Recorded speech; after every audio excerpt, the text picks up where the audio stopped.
as a member of the Council of Economic Advisors in the Obama-Biden administration. I had the pleasure of working with her, and on the National Economic Council in the Clinton administration. She's the first African American and just the fourth woman to lead the CEA in the 74 years of its existence. She has a very busy day, as we all do, a lot going on here, but she'll take just a couple of questions when she wraps up. And I'm so happy I don't have to put my mask back on. Okay, come on over. Great, thank you. Okay, hello. So this past year, we've been living through a once-in-a-100 years pandemic, or at least that's what we certainly hope. The speed with which we powered down the economy was unprecedented, and while we have suffered and lost much over the past year, the efficiency and speed with which we have rolled out the vaccinations, even surpassing President Biden's own initial and I might say ambitious goals, has meant that the United States has made tremendous progress at curbing the virus. As a result, we are in the midst of restarting this economy in earnest, and we're making good progress in doing so. However, we must keep in mind that an economy will not heal instantaneously. It takes several weeks for people to get full immunity from vaccinations, and even more time for those left jobless from the pandemic to find and start a suitable job. Supply chains have been disrupted, and sectors that were hardest hit are just beginning to come back. I will also note that given the extraordinary and unprecedented circumstances of the pandemic, it will remain difficult for analysts to accurately forecast economic data until we have more fully recovered. For example, in just one day, we now anticipate an oversupply of masks and an undersupply of lipstick. I don't know about you guys, but that's what I thought of this morning. In all seriousness, different sectors of the economy will come back online at different times and at different paces. And while the actual economy will likely change from week to week, reported data will lag the process. As a result, as the economy recovers, there will be data that come in below expectations and data that will come in above expectations. We saw that this week with the CPI and last week with the jobs report. Today's report on retail sales in April came in softer than most expected after a large increase last month. At moments like this, it is important to focus on trends and not month-to-month or week-to-week oscillations. In that vein, we know that the initial estimate for first quarter GDP was 6.4%, outpacing growth in the Eurozone, and employment has grown an average of 500,000 jobs per month since January. Even while the overall trend in the economy is positive, the administration is working to help displaced workers with their searches so that they can find good, suitable work. And as the president emphasized earlier this week, if offered a suitable job, a worker receiving unemployment benefits must take it.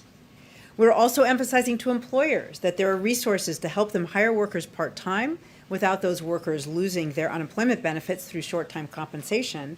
And we're reminding employers of the extension of the Employee Retention Tax Credit in the American Rescue Plan. While it is important we continue to support workers, families, and businesses until the virus is more robustly contained, we also recognize the imperative of supporting the healing of our labor market. In the meantime, we know that the mismatch between different parts of the economy will show up in unexpected ways until the economy more fully recovers. As such, as the president urged earlier this week, we must be patient. At the same time, we cannot forget that the longer-term structural problems our economy faces as well. The Council of Economic Advisors released an issue brief just yesterday on the economic framework underlying the American Jobs Plan and the American Families Plan. Addressing these structural issues is so important to ensuring a strong economic future for our country, and that's why I'm so incredibly proud to be a member of the American Families Plan Cabinet, which was the original reason for me to be here today. And so I am now happy to take a few questions. All right, Nancy, kick us off. Thank you so much, Cecilia. I hear what you're saying about the fact that the economic numbers are going to be kind of unpredictable right now, but what did you make of the jump in consumer prices last month, the largest hike since 2008? Yes, I mean, that's obviously an important question, and it was interesting to me that even the Federal Reserve was a bit surprised by the jump. So we hadn't forecasted that. The forecasters hadn't expected that. But if you dig below the surface, what you see is, for example, 30% of that increase was in the used car sales market. And we know that there are supply chain issues there with the semiconductors. And if you think about getting back and healing markets, we know that rental car companies are buying, they have to replenish their stocks because they liquidated their stocks last year when people were not renting cars. We know that because of the American Rescue Plan, people were buying cars because many people were afraid of taking public transit, which is not good either. But instead of taking public transit, they wanted to buy more new cars. But with the shortage in the semiconductor supply chain, the supply just wasn't meeting demand. So that's where a big part of the jump was. Another part was in those sectors that were really hit by the virus. We saw some of them are starting to come back. The most vivid example that we found was in the airline industry, where we saw a 10% increase in their prices month to month.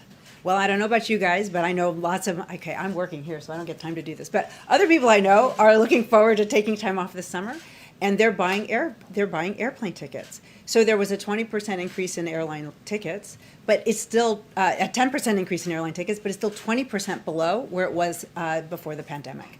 So those prices are increasing because we were at unusual lows because of the pandemic. They are rebounding as the economy starts to heal, but many of those sectors are actually not even back to where they were before. So we expect there's going to be a period as supply starts to equal demand and sectors are healing and recovering, that we're going to see some, there's going to be some choppiness. But even if that's the case, at what point does concern about inflation become its own economic problem? So look, this is really the purview of the Federal Reserve, and we try to maintain their independence. But what economists worry about is when inflation becomes de-anchored.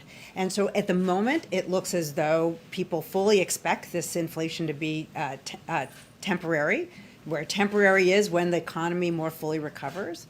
But that we understand that they're not sort of structural factors that should lead to an inflation that the Federal Reserve cannot control. I was wondering if I could follow on that a little bit. There seems to be this assumption that we've heard from people within the administration that this inflation is temporary, that we'll get through the choppiness by the end of the year. And I'm wondering what you're seeing in the data that suggests that's true. Is it just sort of hopeful guesses based on coming out of the pandemic, or are you actually seeing something that doesn't lead to that worst case scenario? So as I just gave an example, much of the increase last month was in airline prices. So airline prices ticked up because they had completely cratered last year this time.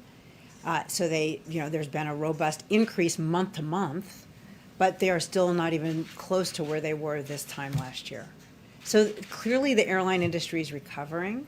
I do not expect those prices to continue past where they were last year. Because at some point people will stop, I don't think people take multiple vacations, but I think many people have been cooped up in their houses and they would like to travel. And so we're seeing, increased demand in the airline industry. So, let's take the auto sector, which accounted for a third of that increase. Again, I expect that to be one time. So there's going to be this kind of misalignment, and that's what happens in economics. Prices are signals, right? They signal when something is in short supply, when something's in oversupply, and I fully expect that will work itself out in the coming months. Right. Michigan's consumer sentiment survey came out today. It was much lower than expected, which indicates that people might be fearful that this is a trend beyond just, okay, yeah, we're all buying plane tickets for the first time, or there's one sector of the economy. So I guess I'm curious, are you really just chalking it up to these initial stumbles, or do you believe that there's this So this was an unprecedented economic downturn. I don't know about your lifetimes. I think I may be older than most of you. We have not had, first of all, the pandemic, so where we completely powered down the economy. And therefore, we've never had a recession that was not tied to a problem in the economy, but that was tied to a health problem. And so there's even uncertainty about the recovery because our recovery is hitched to the virus. We are making fabulous progress in this country in terms of controlling the virus. But I'd like to remind you that only 58% of adults have had one shot, at least one shot. But if we actually drill down, if we're going to take the example of the labor market, only a quarter of those who are aged 18 to 29 are fully vaccinated, and only a third of those aged 30 to 39 are fully vaccinated. We are just not to the other side of this yet.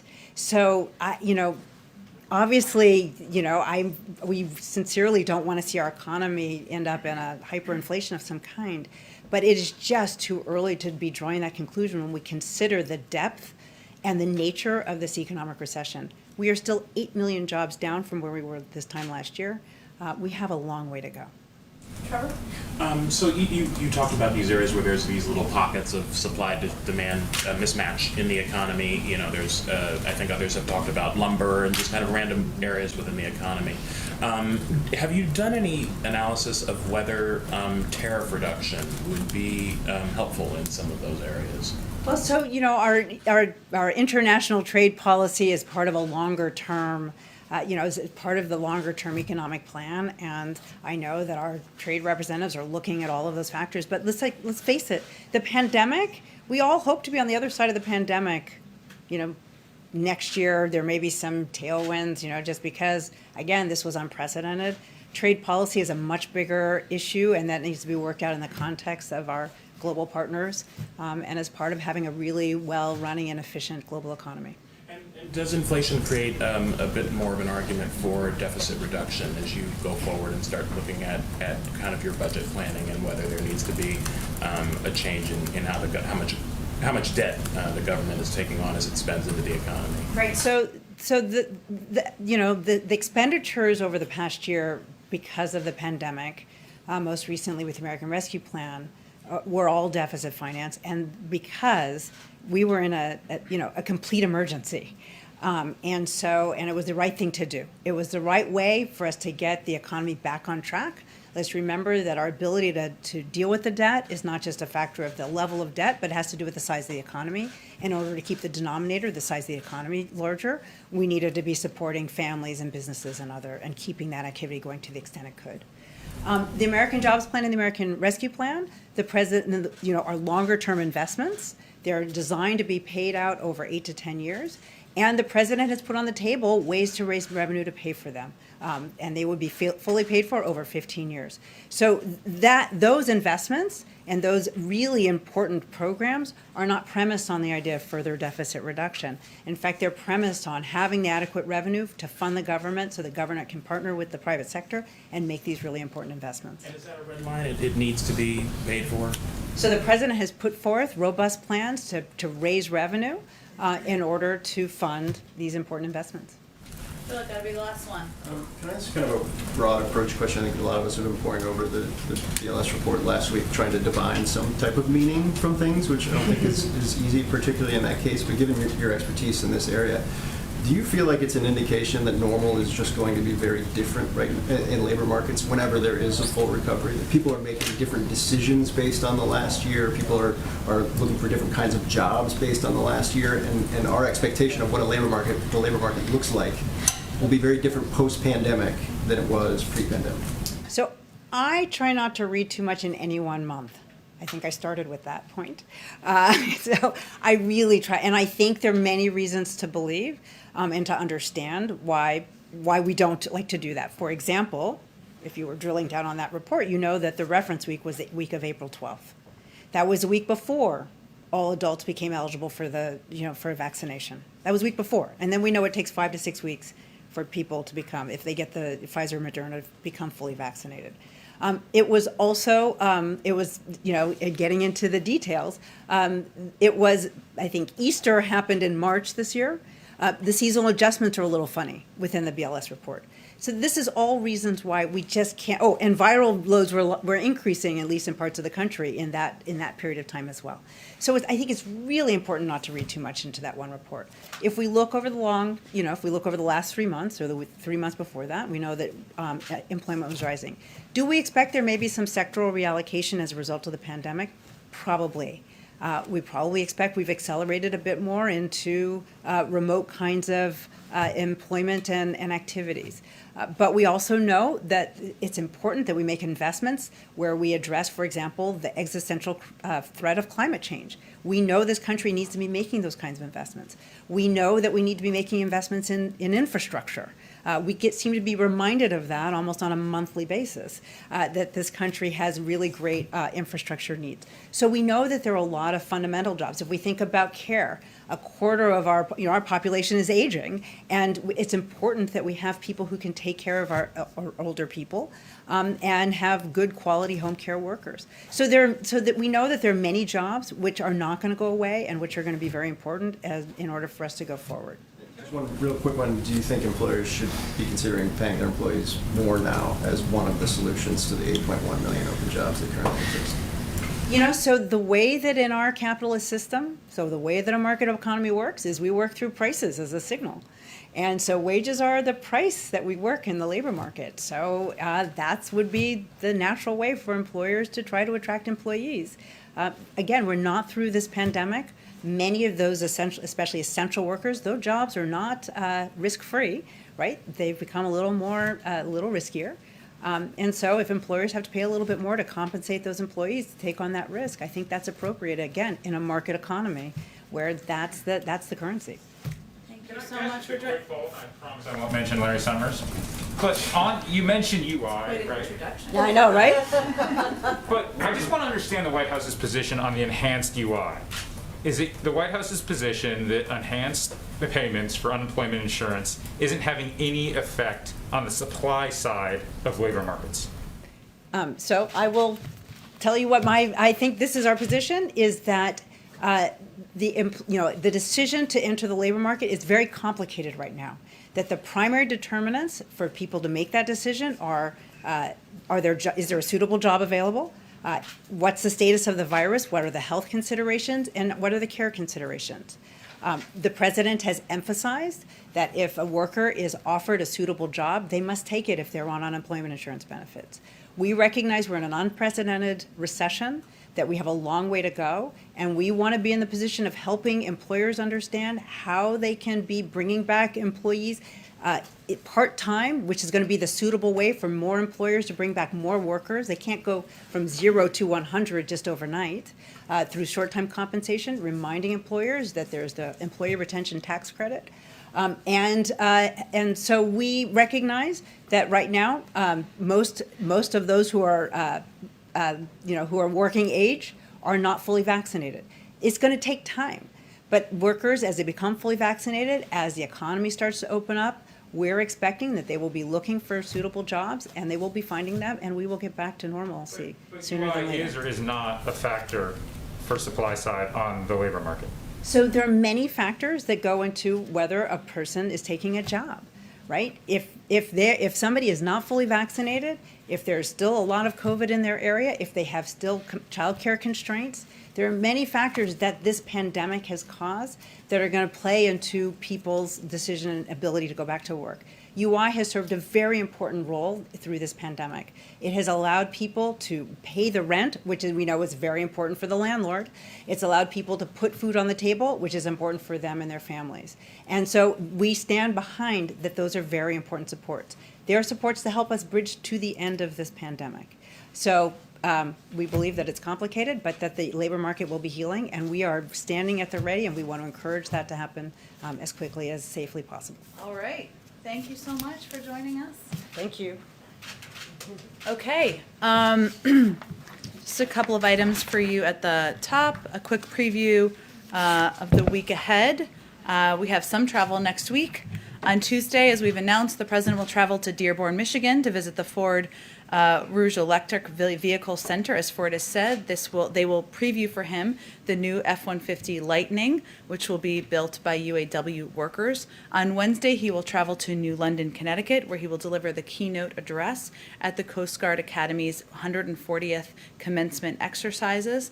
And on Friday, he will welcome His Excellency Moon Jae-in, President of the Republic of Korea, to the White House. President Moon's visit will highlight the ironclad alliance between the United States and the Republic of Korea and the broad and deep ties between our governments, people, and economies.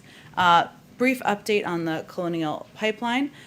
with Colonial Pipelines as the President outlined just yesterday. Since the shutdown of the Colonial Pipeline last Friday, we've had a whole of government response across the administration to help get the pipeline back online and mitigate any supply shortages. As a part of that, last night the Department of Homeland Security announced a second targeted and temporary Jones Act waiver to give us additional tools to get fuel to affected communities. This follows an initial Jones Act waiver Wednesday night, steps that the Department of Transportation took to ease the transport of fuel overland, and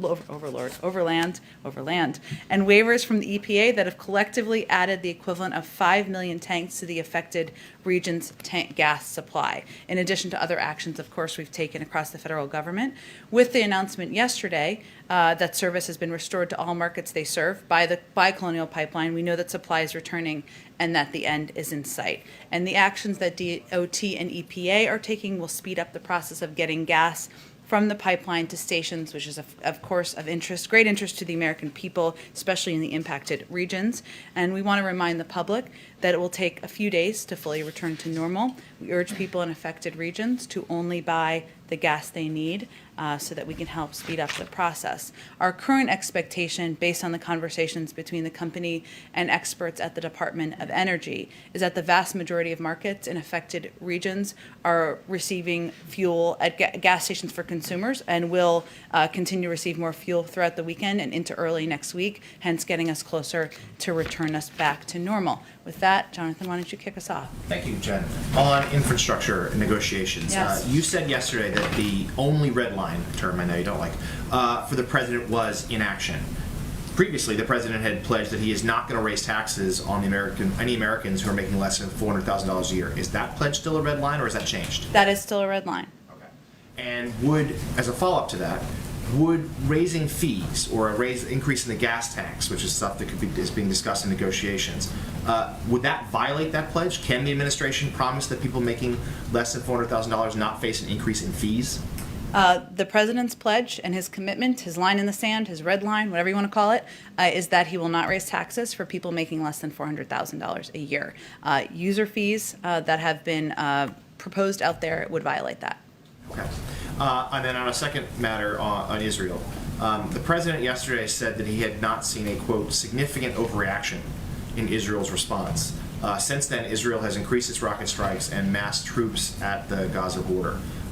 What, in the president's estimation, would be an overreaction? Well, look, let me first say that our objective from this administration, from the president, from our entire national security team, is to work toward de-escalation, to work toward a lasting peace. And that is what the focus of every conversation we are having, from the level of the president on down, and many conversations that are happening with people, with leaders in the region, Palestinian leaders, Israeli leaders, Egyptians, Tunisians, many who can be influential on Hamas. So obviously we are watching this closely. We will remain closely engaged. A lot of conversations we have may happen behind the scenes because that may be the most appropriate way to de-escalate the situation on the ground. Just to follow up and pin you down. So what you've seen, what the president has seen so far from Israel, still he believes is not a significant overreaction. Again, I think the president believes that Israel has a right to self-defense. Obviously, just if we take a step back and remove ourselves for a moment, which I know is hard to do, from the politics, clearly what's happening on the ground, the loss of life, the loss of children's lives, the loss of family members' lives, whether it's Palestinian lives or Israeli lives, is incredibly tragic. It's horrific to watch. That is certainly why our focus is on de-escalating what is happening on the ground. That's our human reaction to what we're seeing. What we're also focused on, the president, many people on our team have been working on issues in the Middle East for decades. And what we also know is that sometimes these conversations need to happen privately in order to have an effective outcome. And that's what our focus is on. Go ahead, Trevor. Just to follow up on that point, do you feel that Israel is acting with sufficient restraint at this point? Again, as the president conveyed in his statement, Israel has the right to self-defense. Our focus remains on continuing to use every lever at our disposal to de-escalate the situation on the ground. I think it's also important to remind people Hamas is a terrorist organization. Hamas does not represent the views, the families the people who are suffering, all of the Palestinian people who are suffering as a result of this violence. But there's no justification for 1,500 rockets coming from Hamas into Israeli communities in Israel either. And do you welcome their participation in forthcoming elections, Palestinian elections? Hamas? Yes. Look, I will say that our focus right now is on using our relationships in the region, our deep relationships in the region, again, with the Egyptians, the Tunisians, others who have greater influence with Hamas than certainly we do, and certainly others in the region do, to de-escalate the circumstances and the situation on the ground. That's what our focus is on at this moment in time. Go ahead. Jen, what does the CDC's new guidance on masking mean for the president's executive order mandating masks on federal property? Is he going to be rescinding that? Well, again, I think the CDC guidelines were just put out, as you all know, yesterday. They were decided by what they were going to be, what the specifics were, but also the timeline by the CDC, not by us, not by the White House, not by the president, to be very clear.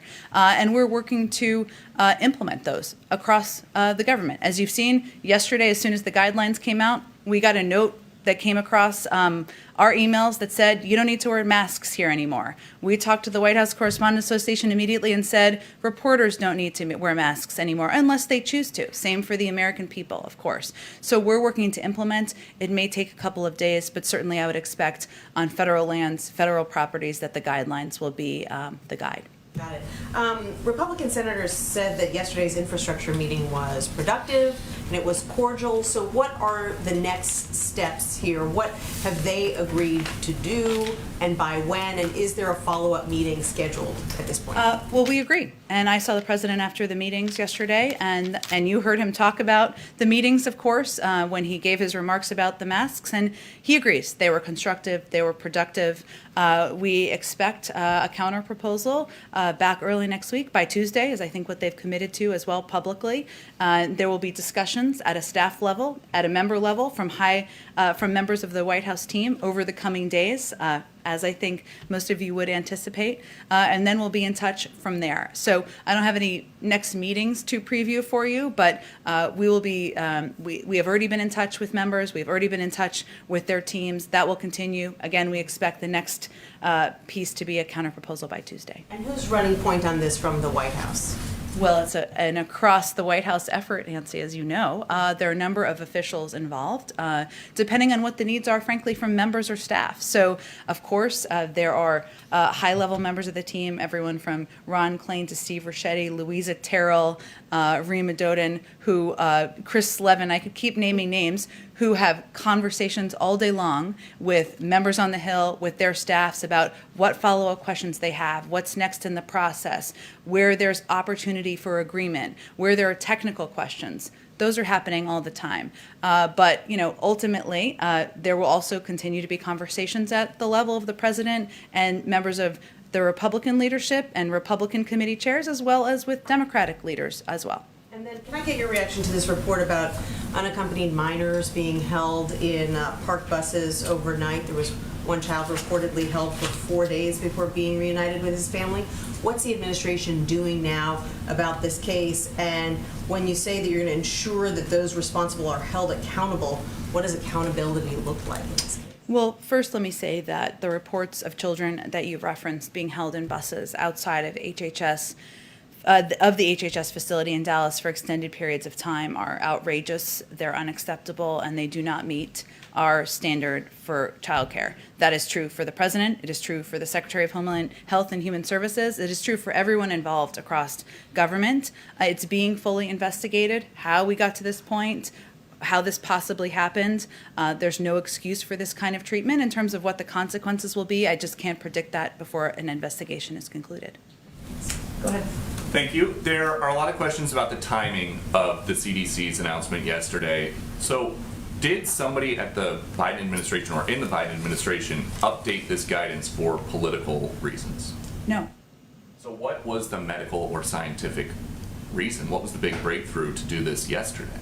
Well, I know that Dr. Walensky did an extensive number of interviews yesterday to answer exactly that question. But as we've talked in here quite a bit about, the CDC, not just Dr. Walensky, but her entire team of health and medical experts are constantly reviewing the data to ensure that they can provide accurate and up-to-date guidance to the American people. So based on 3 factors, as she talked about yesterday, vaccines work in the real world. We've seen a lot of studies done on that, including internally in the federal government. Vaccines stand up to the variants, which at various times has been a concern about the need to continue to mask even after you're vaccinated. And vaccinated people are less likely to transmit the virus. That's how they came to the decision. And that's what she conveyed yesterday when she announced the decision. But just looking at the CDC's website on the way up here, only 45.6% of U.S. adults have been fully vaccinated as of yesterday.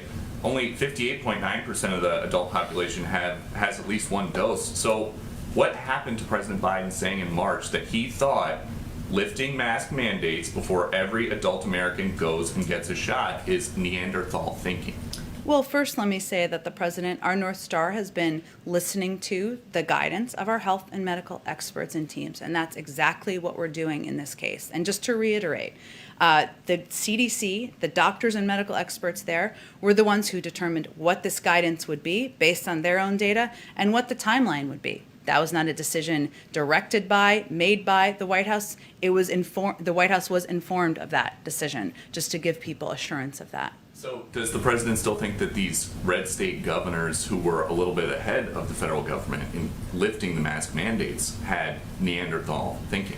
Well, again, I would say that even with this guidance that's out there, the guidance is not telling states and localities exactly how they should implement. As you know, there are some localities and states in the country that have higher rates of vaccination than others, some communities that have higher rates of vaccinations than others. And we even know as this is being implemented that different localities, businesses will implement it in the way that they feel will help ensure their community is safe. But I know I am reassured by listening to the guidance of health and medical experts, not political decision making. So that's the point we're at now. And my last one, Andy Slavitt said this morning that the White House found out the mask guidance was going to change at 9 p.m. the night before. Were you guys surprised that in the 9 o'clock hour at 9:25, the CDC director was on CNN saying that the science wasn't there yet? I didn't watch that interview. I can just tell you that a small number of we were informed the night before that the guidance, that they'd made a decision about the guidance. They planned to announce it the next day. And even here, only a small number of people knew that that announcement was going to be made. Hence, if you were here yesterday, you saw kind of shock of people taking off their masks around the building. But, it may have been at the point where they were not ready to make the announcement yet, but I point you to the CDC on their specific rollout plan. Go ahead. Are you guys engaged in any discussions about changing the federal transportation mask mandate at this point? Well, first I would say we're continuing to review, our health and medical experts are continuing to review the applicability and what is safe to do based on this guidelines, based on their new data. But I don't have anything to preview for you on that front. We'll continue to look to them for guidance on what is safe on an airplane or a train or anything like that. You talked a lot about this a couple months ago, but now that we're kind of at a new place, is the decision not to pursue a federal vaccine passport policy, is that science-based? Is that you're aware of the political dynamics here? What kind of drove the decision behind that, and is there any change to that decision now that we're in a different place? Sure. There's no change to it. We are not currently considering federal mandates.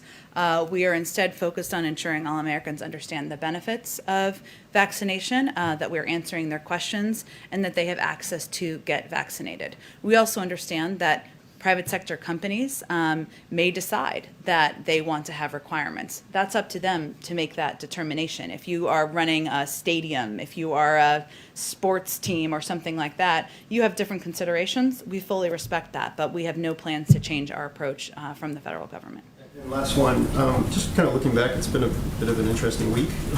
It has been? A little bit. Is there ever concern, I understand that this is the deal when you're the President of the United States, but you guys have spent the first 100+ days really laser focused on vaccines and economic aid, that things like the reality of being president takes the focus off your agenda at a pretty crucial time legislatively? So the president's view is that this is exactly what he was elected to do. is to prepare, to lead the country during a time of multiple crises. And he came into office, of course, facing both a historic pandemic and 10 million people out of work. He was already facing dual crises when he came in. But his view is that this is what the American people elected him to do. This is why he put together the team he put together to be prepared in these moments. And this is, and the American people elected him to be prepared for whatever comes his way. Go ahead. A quick one to follow on Phil first, which I suspect will On get us- passports?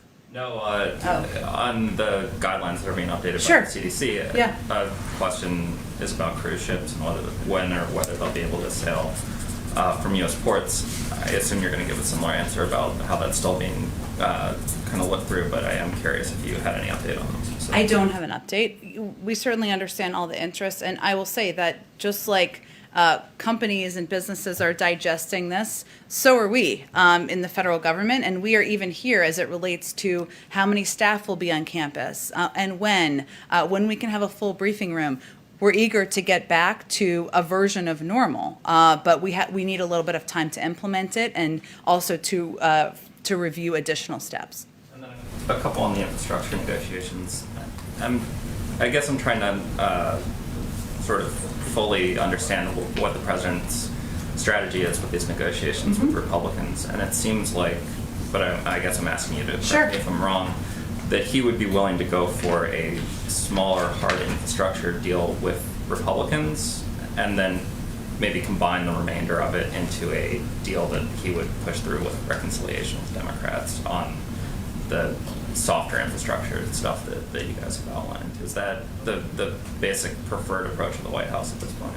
I know we like to get ahead of the legislative process, but there's a lot that can happen in one day or 1 week or 2 weeks, as you all know from covering this for some time. I will say the fundamentals are this. The president remains committed to all the ideas he has put forward, investing in infrastructure, creating millions of jobs, ensuring that we can do more to support families across the country with childcare, giving additional benefits. He's committed to all those ideas. There are a range of mechanisms for moving them forward. So yes, we're having a discussion over the last several days that has been primarily focused on different options for hard infrastructure. And we expect a counterproposal on that early next week. But again, there's a range of ways to move these ideas forward. He's quite open to them. We're focused on this component at this moment, but we're not going to get too far ahead of where we are in discussions with not just the Republicans, but a range of Democrats as well. And then we've seen, obviously this week, some Republican governors pull back expanded unemployment benefits, which is a key priority of the president's in the first COVID stimulus bill. We saw with Obamacare also that some Republican governors didn't opt into Medicare expansion, so it blocked benefit for the president. President Obama had saw it in those states, and so I'm wondering if that is at all causing you guys to reconsider elements, especially the families plan, that things like community college tuition, the free pre-K program are all administered by states. So if there's a worry that by essentially giving Republican governors who have been vocal about disagreeing with the president the keys to these priorities, whether if there have been any lessons learned from what we've seen in the last few weeks. Well, first I would say that we don't see in the data unemployment benefits as a major driver in bumpy jobs numbers, as you've heard many people say. So let me start there.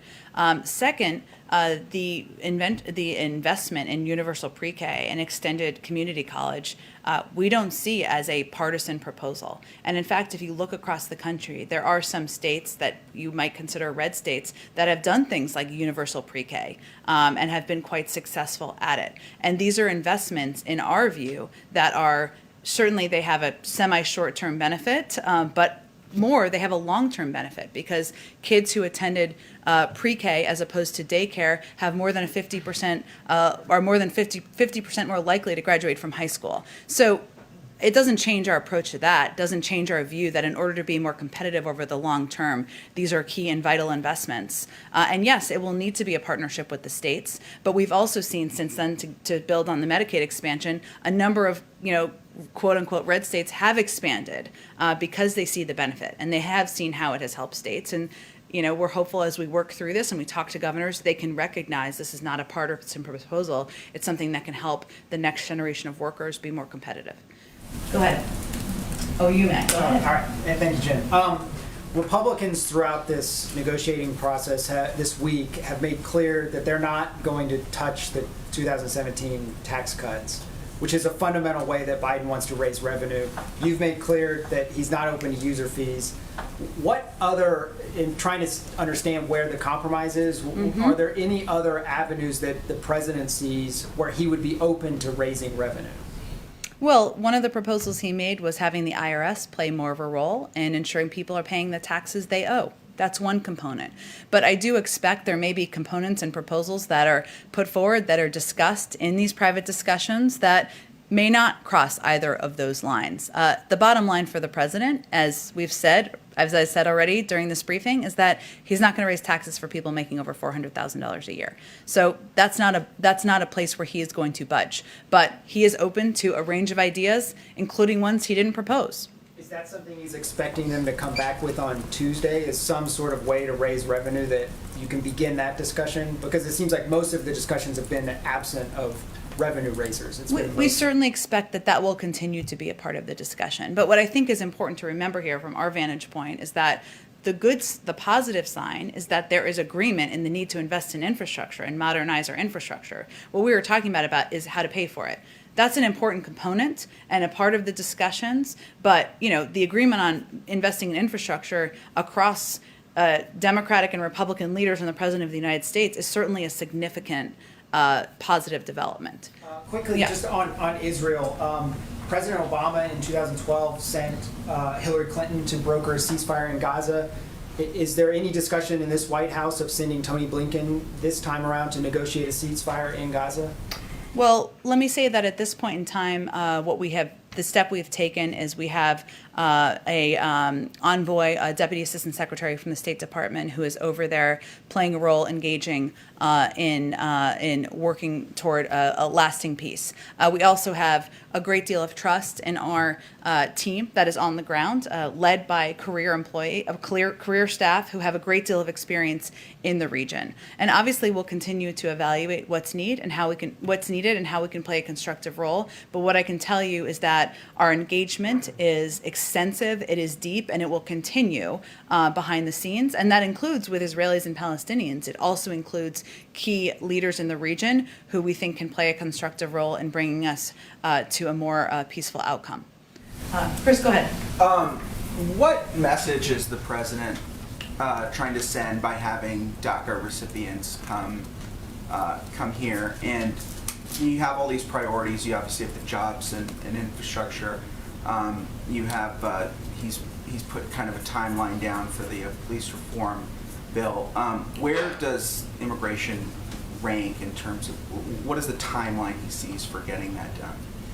Well, first, I think the president believes that DACA recipients are part of the American story and part of the fabric of who we are as a country and kind of what the American dream represents. So bringing them here is an opportunity to highlight that. And there has historically been agreement about the powerful stories of DACA recipients, of the incredible contributions they have the potential to make in our country from Democrats and Republicans. He's certainly bringing them here to highlight that. And as he said in his joint session address, he believes there's an opportunity to move forward on areas where we agree. So let's find areas where we agree on immigration reform. I will say it remains, he put forward an immigration bill, as you know, on his first day in office. He continues to advocate for that. He talked about it in his joint session speech, and he'll continue to have conversations and have his senior staff have conversations about how we can move that or components of that forward. And we've obviously...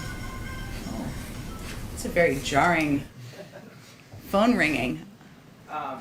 Obviously, you've seen this leadership purge in the House. I'm curious, has the president spoken with former Vice President Cheney? I'm not aware of any call with former Vice President Cheney, no. Go ahead.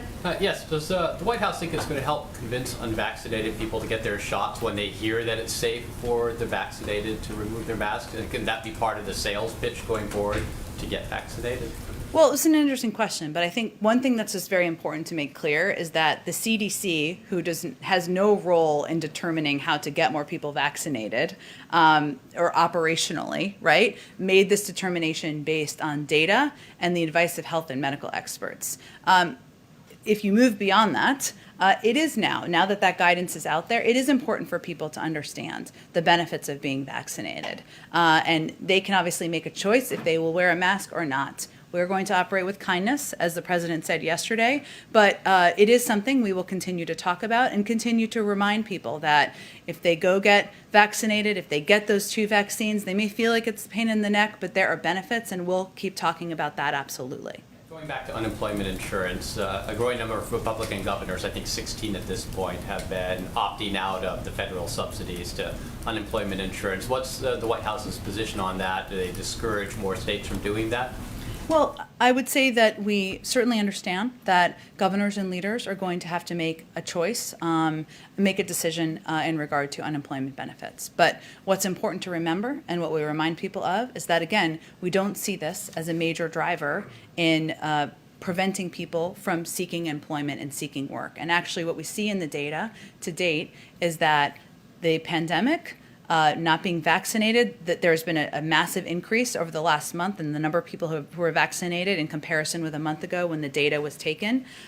Fears of not being safe, sometimes childcare, and also the need to be paid a livable wage are all factors that are contributing.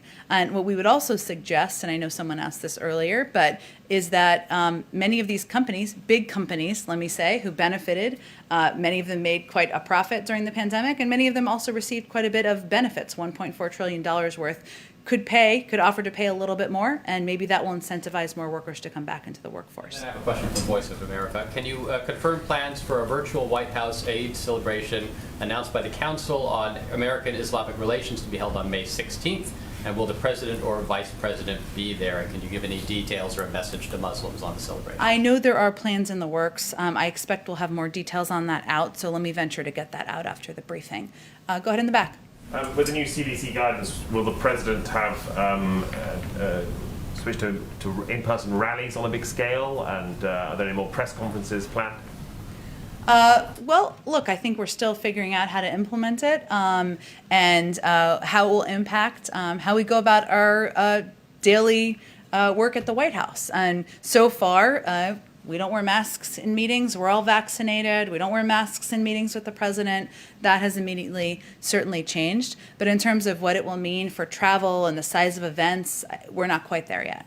And just on the change in Republican House leadership, some concerns have been expressed that this party's become anti-democratic, that in particular, if Republicans win back the House next year, as historical trends suggest they've got a great chance, that they would refuse to certify the results of a 2024 presidential election win if it was a Democrat. How worried is the president about that? Is it something he would talk to Republican leaders about? I will tell you the president has not spent much time worrying about the outcome of midterm elections that are a year and a half away. But what his focus is on is continuing to do the work of the American people, get the pandemic under control, put people back to work, look for opportunities of common ground to work even with Republicans to get that done. And while the Republican Party may be having a bit of a identity crisis right now about who they are and what they stand for, he's very clear about who he is, what he stands for, and what he's going to do as president. Go ahead. Coming back to the Middle East, it's getting more and more lost because what's going on in Gaza, that everything started in Jerusalem. What is President Biden's position on East Jerusalem? Is East Jerusalem on the table when the administration is speaking about viable two-state solution? Well, that is an issue that has long been and will always be for discussion between two parties in a negotiation about the path forward. So I don't have an additional position on it. Go ahead. Thank you very much, Jen. I have a question about U.S. aid to Israel and to Gaza. First, 1,500 rockets from Gaza going toward Israel. The Iron Dome has taken down many, many rockets. That's cost a lot of munitions. Is the U.S. going to help Israel replenish the Iron Dome? Well, I don't have anything to preview in terms of additional assistance. I will say that we have an important relationship, partnership, strategic security relationship with Israel. As you know, we have provided a range of support over the last several years and even decades, including the Iron Dome, but I don't have anything to preview in terms of additional support. But you won't commit to replenishing the Iron Dome? I don't have anything to preview for you in terms of additional support. We've long been a supporter, both in terms of our partnership, but also our security assistance that we have provided to Israel. That's been consistent. Nothing has changed in regard to that approach, and I don't expect it would moving forward. On April 7th, the State Department announced that it unlocked $75 million in economic assistance to the West Bank and Gaza. Is that being reviewed in light of the rocket attacks coming from Gaza to Israel? No, that was humanitarian assistance to the Palestinian people. Again, Hamas is a terrorist organization. The Palestinian people are also suffering as a result of the actions of this terrorist organization and the steps that the rockets that they have launched into Israel. So, no, the humanitarian assistance will, of course, continue. What specific steps has President Biden taken to help de-escalate the conflict? Well, I went through this a little bit the other day, but let me go through some of it. First, as you know, the president obviously has had his own conversation with Prime Minister Netanyahu. We've had dozens of high-level calls and meetings with senior U.S. officials and with senior officials from Israel, the Palestinian Authority, our Arab partners, and other stakeholders. Our national security advisor has spoken with his counterpart in Israel multiple times. We've had regular dialogue multiple times per day with Egyptian and Qatari officials. So we have been incredibly engaged at the highest level here from the federal government. As you know, sometimes those conversations need to take place privately. And we, of course, want to convey who we're talking to and what the messages we're conveying, but we're not going to read out every single conversation either. Is President Biden just trying to stay out of it? I think that what I just outlined makes clear that he's asked his team to not only keep him updated and abreast of what's happening on the ground, but to be deeply engaged with the Israelis, the Palestinians, and also with leaders and partners in the region to work toward a more lasting peace. When he said this week that it was going to be closing down sooner rather than later, what was the indication from his conversations with Netanyahu? Well, that was certainly our hope. And obviously, what happened, I think, earlier this week is that assurances from Hamas that they were prepared to stand down proved to be false. And we certainly understand that that can happen in these conflicts, but we still need to stay at it and remain engaged with all of the parties in the region. Go ahead in the back. Yeah, two questions for you. One, a couple of days ago, we saw the release of this year's Religious Freedom Report, and Secretary Blinken said that religious freedom is no more or no less important than any other human right. Why should the faith community not see that as a de-emphasis when the previous administration made religious freedom a top priority? Well, I think it's just how you look at what human rights are. I think with the secretary, and I certainly send you to the State Department, but religious freedom, what he was saying is it's incredibly important around the world, and we're going to work to protect that. And I think our U.S. policies convey that. But as is the freedom of speech, the freedom of expression, and the role of the State Department when they put out this report and any report is certainly to convey what our values are from the United States and what we're going to convey as we engage diplomatically around the world. And what do you say to those who are criticizing the president and vice president who have not to date made an in-person visit to the southwest border? Who are those? Those who have criticized. There have been lots of people criticizing the fact that they've not made a trip to the border yet. Like who? Criticism from those in the Republican Party, criticism from others. Well, I don't know who I'm responding to, but what I will say is that the president's focus Just the other day, one of the senators held a press conference where that was a major criticism. One of the senators. Okay. Well, the president, Senator Rick Scott. Okay. Well, the president's focus and the vice president's focus is on solutions. And what we've seen over the past several months is that while we came in and there was little preparation for what was going to be a surge of migrants at the border, what we've done since then is is massively reduced the number of children who are at Border Patrol facilities from over 5,000 to under 1,000. The number's probably even lower than that now, and massively reduced the number of hours that these children are spending in these facilities. So our focus is on working through the interagency process, pressing to eliminate bureaucracy, and making sure that we're taking steps that treat them in a humane and moral way, and we're less worried about press conferences or political games that are being played by some. Thanks, everyone. Thank you. Oh, I'm sorry. I keep forgetting. Okay, hello. Well, we have a special guest, as we like to do on Fridays. So Mayan Schechter, nice to meet you. That's a beautiful name. From the state. How can we help you? Thank you so much for this opportunity. In South Carolina, we're looking at another incident of an unarmed Black man dying while in police custody, this time a man named Jamal Sutherland, who had reported mental health issues and who died in a Charleston County jail earlier this year after he was repeatedly tased by corrections officers. A video became public last night.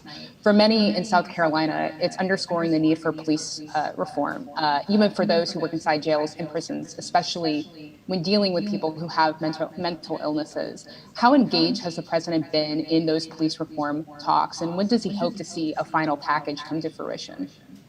Well, thank you for your question. Let me first say that we, of course, have closely watched and are very aware of the case that you're referring to in South Carolina. I know it's been a dominant issue over the last several days or longer there.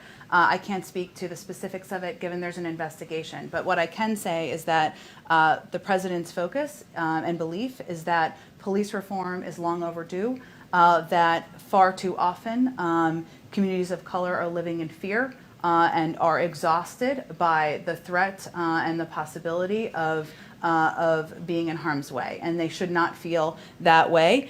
He has set a timeline that he would like to see the George Floyd Justice and Policing Act pass by May 25th, which is also the anniversary of his death. The negotiations and discussions are happening now with one of your home state members, Senator Tim Scott, along with Senator Cory Booker and Congresswoman Karen Bass. They're having discussions. Those are ongoing, and he is hopeful and looking forward to having a bill to his desk so he can sign it into law. But we are very engaged with them and keep abreast of the discussions, but we are leaving it to them to have a lot of the negotiations among themselves, among members. Thank you so much. Thanks for joining us in the briefing room today. Okay, thanks everyone. Thank you.